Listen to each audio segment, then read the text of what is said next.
Alors, les sources d'information boursières, en fait, j'ai envie de dire il y a énormément de matériel, justement.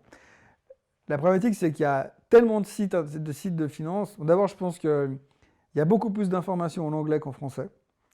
Donc, c'est mieux de parler anglais. C'est mieux de chercher sur le côté anglophone que le côté francophone. Mais malgré tout, après, il faut juste se faire son chemin. Moi, chaque fois que j'allume mon ordinateur le matin, j'ai un chemin. J'appelle ça un chemin où je me balade sur une vingtaine de sites, où je sais où est-ce que je vais, où est-ce que j'ai mes sources d'information. Mais c'est des années de pratique où j'ai créé ce chemin. Et donc je sais qu'en faisant ce tour-là qui me prend une heure et quart, eh ben, j'aurais vu à peu près toutes les informations qui, moi, me semblent importantes. Mais il y a énormément de sources d'informations, donc déjà les plus grands médias classiques, hein, je veux dire en finance, Wall Street Journal, MarketWatch, Barron's, ça c'est les médias anglais. En France, moi je me base souvent sur des choses comme Boursorama, comme les Échos, enfin les grands médias qui ont aussi des plateformes internet aujourd'hui, qui apportent ne serait-ce qu'une certaine source d'information. Puis je pense qu'il faut apprendre à lire en travers. Parce que souvent on me dit, mais il y a tellement d'informations, j'arrive pas à tout lire.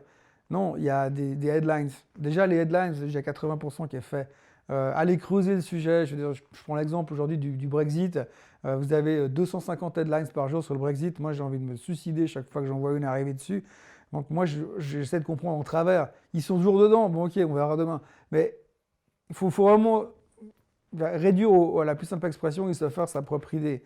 Tous les matins, moi j'écris une chronique boursière sur mon site investir.ch et tous les matins, justement, je réduis tout ça à la plus simple expression.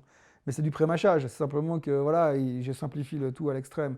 Et aujourd'hui, là, il faut aussi revenir un peu à la base, parce que tout le monde se dit oui, mais j'ai lu un article, là, je vois pas vraiment où c'est que ça va. La grande question, c'est aujourd'hui, vous lisez un article sur Apple, sur Intel, sur Microsoft, peu importe. À la fin, c'est de savoir c'est positif ou c'est négatif. Le reste, on s'en fiche complètement. Et donc, il faut essayer de résumer à sa plus simple expression. Mais je pense que des sources d'information, il y en a plein. Il faut juste chercher. Mais c'est vrai que des fois, c'est long et j'ai pas forcément de conseils à donner. Mais enfin, moi, je pense que j'ai beaucoup googlisé plein de choses pour arriver au bout d'un moment où j'ai trouvé ce qui me paraissait le plus important.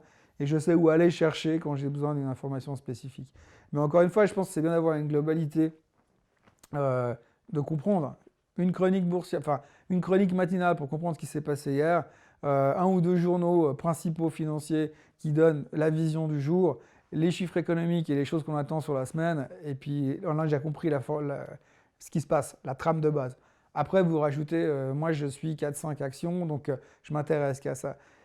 C'est aussi important, quand vous avez en portefeuille 5 ou 6 actions ou 10 actions, de toujours suivre ce qu'elles font, les news de ces actions-là.